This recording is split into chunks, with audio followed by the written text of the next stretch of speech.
नमस्कार, मैं कमलेश कबीर आपका एक बार फिर स्वागत करता हूं इस नए एपिसोड में। कल शाम को हमने एक वीडियो बनाया था और उस वीडियो में हमने बात की थी कि रेखा गुप्ता ही क्यों। आज उसी वीडियो का दूसरा पार्ट, उसी की तर्ज पे जो है वो हम बात करने वाले हैं, उसका आकलन करने वाले हैं। तो भारतीय जनता पार्टी ने जिस तरीके से,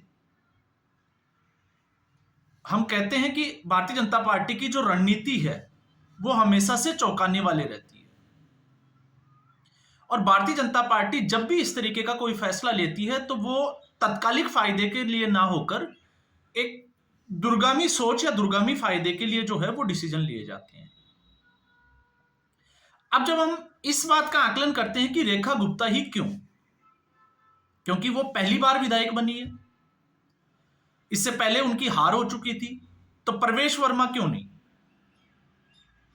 तो प्रवेश वर्मा की जब हम बात करते हैं तो कल भी हमने बात की थी कि वो साहिब सिंह वर्मा के बेटे हैं और उनके पिताजी जो है वो मुख्यमंत्री रह चुके हैं। तो ऐसी स्थिति में जहां पर परिवारवाद का एक टैग लग जाता है, हालांकि उन्होंने बहुत अच्छी फाइट की और अरविंद केजरीवाल को अपनी ही सीट पर चुनाव हरा दिया। हम बात कर रहे थे मनजिंदर सिंह सिरसा की कि वो सिख कम्युनिटी से जो है वो सिख कम्युनिटी को रिप्रेजेंट करते हैं और इसका फायदा लेने के लिए भारतीय जनता पार्टी जब 2027 में पंजाब विधानसभा चुनाव होंगे तो मनजिंदर सिंह सिरसा का एक मॉडल जो है वो पंजाब के लिए सामने रख सकते हैं, लेकिन उस पर भी भारतीय जनता पार्टी ने काम नहीं किया। तो भारतीय जनता पार्टी ने रेखा गुप्ता को ही क्यों, हम तमाम तरह की बातें, क्योंकि वो सोशल मीडिया पे चल रही है, अलग अलग जो है वो राजनीतिक विश्लेषक उनका आकलन कर चुके हैं, लेकिन इसमें मेरा जो आकलन निकल के आया तो वो उसमें कुछ चीजें ऐसी थी जहां पर लगता है कि भारतीय जनता पार्टी ने बहुत आगे तक सोचकर काम किया है। पहला, सबसे पहले भारतीय जनता पार्टी ने अरविंद केजरीवाल की राजनीति को दिल्ली में हमेशा के लिए खत्म करने के लिए ये स्टेप लिया। कारण, अरविंद केजरीवाल, क्योंकि जिन महिला वोटर्स को, महिलाओं को फ्री में जो है वो बस सुविधाएं दी, इसके अलावा जो है वो 2100 रुपए की घोषणाएं दी गई और महिला वोटर को जो है वो ज्यादा तरजीह आजकल जो है वो दी जाती है। तो ऐसी स्थिति में भारतीय जनता पार्टी ने जिस तरीके से महिलाओं के लिए 2500 रुपए, इसके अलावा गर्भवती महिलाओं के लिए आपको पता होगा न्यूट्रिशन किट, साथ में 21,000 रुपए, 500 रुपए जो है वो सिलेंडर के ऊपर सब्सिडी और इसी तरीके की जो है वो तमाम तरीके की जो गारंटियां दी है।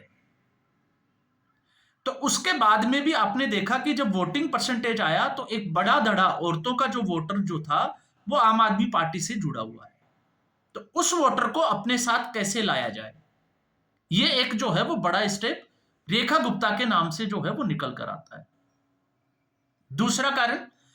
आम आदमी पार्टी की जो पकड़ है वो झुग्गी झोपड़ियां या कच्ची बस्तियां जो है उनमें सबसे ज्यादा है, लेकिन यहां पर हम रेखा गुप्ता को नजरअंदाज नहीं कर सकते। क्यों? क्योंकि जिस सीट से रेखा गुप्ता आती है, शालीमार की सीट से, उस सीट का अगर आप आकलन करोगे तो आपको लगेगा, पता चलेगा कि वहां पे कच्ची बस्तियां कितनी है। और कच्ची बस्तियों को जो है वो लगातार अरविंद केजरीवाल ने चुनाव प्रक्रिया के दौरान, प्रचार के दौरान एक मुद्दा उठाया था कि भारतीय जनता पार्टी झुग्गी झोपड़ियां को तोड़ देगी। तो भारतीय जनता पार्टी ने इसका काउंटर किया था कि वो जो है वो इनसे निकालकर पक्के मकान देगी। और उसमें जब अरविंद केजरीवाल का मामला आ जाता है कि 50,000 जो शीला दीक्षित जी के समय में जो फ्लैट बने थे वो डिलीवर ही नहीं कर पाया, तो ये भी एक जो है वो बड़ा कारण है ताकि झुग्गी झोपड़ियों के जो वोटर्स है उनको जोड़कर रखा जाए अगले समय के लिए। और फिर उसके बाद में अहम बात जिसकी हम बात करते हैं, क्योंकि अब तक आपने देखा कि केजरीवाल ने दिल्ली के सामने जो अपना मॉडल पेश किया उस मॉडल में खुद को कट्टर ईमानदार के तौर पे जो है वो रिप्रेजेंट किया, मनीष सिसोदिया को शिक्षा के मॉडल के तौर पे जो है वो रिप्रेजेंट किया और उसके अलावा सत्येंद्र जैन को स्वास्थ्य के। तो इसमें आपने देखा कि अरविंद केजरीवाल का जो मॉडल था वो 2020 के बाद में भ्रष्टाचार का मॉडल बन गया। और जब अरविंद केजरीवाल, आपको याद होगा, जब जेल से छूटकर बाहर आए और उसके बाद में उनको लगा कि उनका जो डिसीजन था वो गलत था, जेल में रहकर उनको जिद नहीं करनी चाहिए थी कि सरकार जेल से चलेगी, तो उन्होंने बाहर आकर यह घोषणा कर दी कि वो मुख्यमंत्री पद से इस्तीफा देंगे 2 दिन के बाद। आपको पता होगा उस कहानी का। और 2 दिन के बाद में दिल्ली को एक मुख्यमंत्री दिया गया, एक दांव खेला गया महिला मुख्यमंत्री के ऊपर। और जब आतिशी मार्लेना को महिला मुख्यमंत्री बनाया गया, तो उसके बाद में जिस तरीके से आतिशी मार्लेना को प्रेजेंट किया गया जनता के सामने एक टेम्परेरी सीएम को लेकर, क्योंकि आम आदमी पार्टी के बड़े नेता, और ये बहुत बड़ी गलती कर गए, चाहे वो सौरभ भारद्वाज हो, कि आतिशी मार्लेना जो है वो खड़ाऊ वाली जो है वो मुख्यमंत्री है। उसके बाद में अरविंद केजरीवाल जो है वो लगातार ये कहते थे कि वो टेम्परेरी चीफ मिनिस्टर है, अगर चुनाव होगा, मैंडेट आम आदमी पार्टी को मिलेगा तो अरविंद केजरीवाल मुख्यमंत्री बनेंगे। इसके अलावा जिस तरीके से आतिशी मार्लेना को एक कमजोर मुख्यमंत्री के तौर पे आम आदमी पार्टी ने ही प्रस्तुत कर दिया दिल्ली की जनता के सामने, और उसमें आतिशी मार्लेना ने फिर तड़का लगा दिया। आतिशी मार्लेना ने जो गलती की, क्योंकि जो रास्ता आम आदमी पार्टी या हम कहें कि अरविंद केजरीवाल ने आतिशी मार्लेना को दिखाया, आतिशी उससे 2 कदम आगे जाकर, क्योंकि आतिशी मार्लेना को लग रहा था, या हम कहें कि पूरी आम आदमी पार्टी को एक वहम था कि दिल्ली में जो है वो उनकी सत्ता को कोई उखाड़ नहीं सकता। तो ऐसी स्थिति में आतिशी मार्लेना, जब भी आपने देखा होगा, वो मुख्यमंत्री की कुर्सी पर नहीं बैठती थी, साइड में एक कुर्सी रखकर बैठती थी। तो इससे जनता को क्या मैसेज आता है? इससे जनता को मैसेज आता है कमजोर मुख्यमंत्री, महिलाओं की जो है वो अनदेखी करना और तमाम तरीके की। तो अब जब रेखा गुप्ता का नाम सामने आ गया, तो इसके बाद में आप देखिएगा इसी राजनीति में एक नैरेटिव, जब कंपैरिजन होगा तो अरविंद केजरीवाल और रेखा गुप्ता के बीच में नहीं होगा। अब यह कंपैरिजन जो होगा वो होगा सुषमा स्वराज के साथ में या फिर शीला दीक्षित जी के साथ में, क्योंकि आम आदमी पार्टी की जो महिला मुख्यमंत्री थी आतिशी मार्लेना और रेखा गुप्ता, इन दोनों के बीच में अगर कंपैरिजन होगा, तो अब यहां पर जो नैरेटिव सेट होगा वो होगा कि आतिशी मार्लेना एक टेम्परेरी सीएम था। आम आदमी पार्टी ने जो महिलाओं को मुख्यमंत्री बनाया वो सम्मान नहीं दिया, वो टेम्परेरी कर दिया उसको एक डमी कैंडिडेट के रूप में। तो भारतीय जनता पार्टी आने वाले 5 साल में जो है वो, क्योंकि इस वक्त भारतीय जनता पार्टी के पास लगभग जो है वो 21 राज्यों में सरकार है, और जब 21 राज्यों में सरकार है तो उनमें ये पहली जो है वो महिला मुख्यमंत्री है। इससे पहले भी महिला मुख्यमंत्री रहे हैं, सुषमा स्वराज की हम बात कर सकते हैं, वसुंधरा राजे की, लेकिन इस वक्त क्योंकि नरेंद्र मोदी जब ये कहते हैं कि 33% जो है वो आरक्षण रिजर्व सीटें हैं महिलाओं के लिए, इसके अलावा नारी जो शक्ति वंदन है एक्ट जो है वो लोकसभा में लाया गया, संसद में उसको पास किया गया, तो वो तमाम तरह के मुद्दे हैं। और आने वाले समय में, क्योंकि पुरुषों का एक बड़ा वर्ग जो भारतीय जनता पार्टी के साथ है, लेकिन महिलाएं जो है वो इस चुनाव परिणाम के बाद में जो प्रतिशत निकल के आया उसमें ये है कि 49% के आसपास महिलाएं आज भी जो है वो अरविंद केजरीवाल के साथ खड़ी है। तो उन महिलाओं को जो है वो अपनी तरफ किस तरीके से लाया जाए, उस वोट शेयर को कम कैसे किया जाए, ये भी भारतीय जनता पार्टी की एक रणनीति का हिस्सा है। तो भारतीय जनता पार्टी यहां पर सीधे तौर से अरविंद केजरीवाल की राजनीति को पूरे तरीके से जो है वो डिस्पोज करने की कोशिश में है, और उस कोशिश के चलते जो है वो इस तरीके का डिसीजन लिया गया है। फिर उसके बाद में भारतीय जनता पार्टी ने यह भी मैसेज देने की कोशिश की है रेखा गुप्ता के नाम से कि वो मुख्यमंत्री जो है वो किसी संगठन से जुड़े हुए व्यक्ति को ही बनाएगी, और रेखा गुप्ता जो है वो संगठन से जुड़ी हुई है। इसके अलावा आरएसएस के साथ कोऑर्डिनेशन, ये कुछ बड़ी बातें हैं। और फिर एक ये मैसेज देना कार्यकर्ता को कि भारतीय जनता पार्टी किसी भी नेता को, चाहे वो पहली बार ही विधायक चुनकर क्यों ना आया हो, उसको वो मुख्यमंत्री बना सकती है। इसलिए कार्यकर्ताओं में जो है वो एक उत्साह होता है, वो और ज्यादा मेहनत करते हैं, और उनको लगता है कि शायद, जिसको हम एक कहावत में देखते हैं कि बिल्ली का भाग्य जो है या छीका जो है वो कभी भी टूट सकता है। तो इससे लोग जो है वो और ज्यादा जुड़ते हैं, और ज्यादा मेहनत करते हैं। चाहे फिर वो राजस्थान की बात हो, चाहे आपने मध्य प्रदेश में देखा, भारतीय जनता पार्टी ने ऐसे डिसीजन लेकर जो है वो पहले भी चौंकाया है। तो भारतीय जनता पार्टी की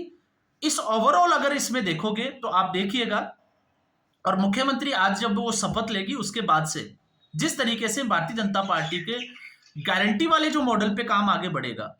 आपने देखा यमुना नदी की जो सफाई है उसका काम शुरू हो चुका है। तो ऐसी स्थिति में भारतीय जनता पार्टी मजबूर कर देगी जनता को कि वो आतिशी मार्लेना के साथ कंपेयर करे और जब अतिशी मार्लेना के साथ कंपेयर करेंगे तो रेखा गुप्ता जो है वो बहुत आगे खड़ी दिखाई देगी और उसका तोड़ अरविंद केजरीवाल के पास नहीं होगा। दूसरा, जिस तरीके से अरविंद केजरीवाल की भाषा शैली है, मैं अहंकार में आकर जो भाषा शैली का वो इस्तेमाल करते हैं, खुद प्रधानमंत्री नरेंद्र मोदी के लिए भी जिस तरीके से वो अनपढ़ राजा और इस तरीके की कहानी सुनाते हैं, तो यहां पर भी अरविंद केजरीवाल के पैरों में जो है वो जंजीर बांध दी है। क्योंकि महिला होने के नाते कोई भी नेता जो होगा विपक्ष की पार्टी का, वो उस तरीके से हमला नहीं कर सकता जिस तरीके से वो पुरुषों के ऊपर करता है। यहां पे ये फर्क जो है वो भी समझना पड़ेगा। क्योंकि नरेंद्र मोदी को तानाशाह बोल दिया, हिटलर बोल दिया, इसके अलावा आपने देखा होगा कि उनको जो है वो अनपढ़ राजा की कहानी सुनाकर अनपढ़ बोला गया।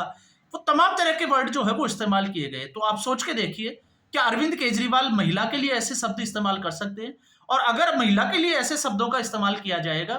तो फिर आम आदमी पार्टी को वो खुद ही जो है वो कमजोर करना शुरू हो जाएगा और ऐसी स्थिति में महिला वोटर आम आदमी पार्टी के हाथ से छिटकना शुरू होगा। और ये ही भारतीय जनता पार्टी का जो है वो बड़ा गेम प्लान है दिल्ली को लेकर।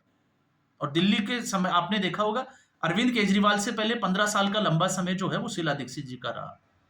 तो यहां पर भारतीय जनता पार्टी ने बड़ा ही सोच समझकर जो है वो, और उसके बाद ने आपने देखा होगा अरविंद केजरीवाल और अतिशी मार्लेना का स्टेटमेंट भी आया,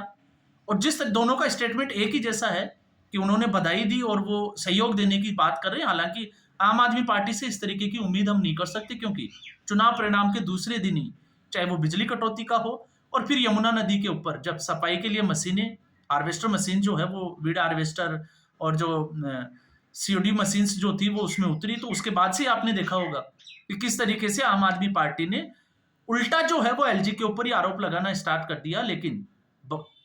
सच्चाई ये थी कि एलजी ने ये काम जो है वो एनजीटी के साथ मिलकर पहले ही इसके ऑर्डर दे दिए थे 2023 जनवरी में, लेकिन जुलाई 2023 को 10 जुलाई को आम आदमी पार्टी जो है वो सुप्रीम कोर्ट चली जाती है और 11 को इस पे जो है वो स्टे ऑर्डर दे दिया जाता है।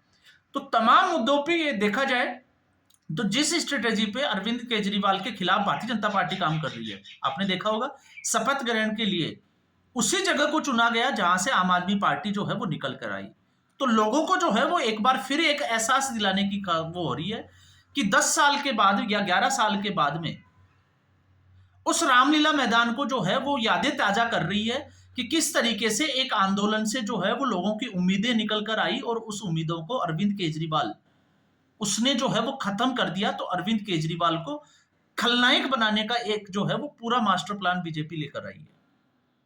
तो अब आप समझ गए होंगे कि महिला ही मुख्यमंत्री क्यों भारतीय जनता पार्टी के इस डिसीजन के पीछे क्या कारण रहे होंगे। तो आज के एपिसोड में बस इतना ही। उम्मीद करूंगा ये वीडियो एपिसोड आपको पसंद आया होगा। वीडियो को लाइक करें, शेयर करें, चैनल जरूर सब्सक्राइब करें। धन्यवाद।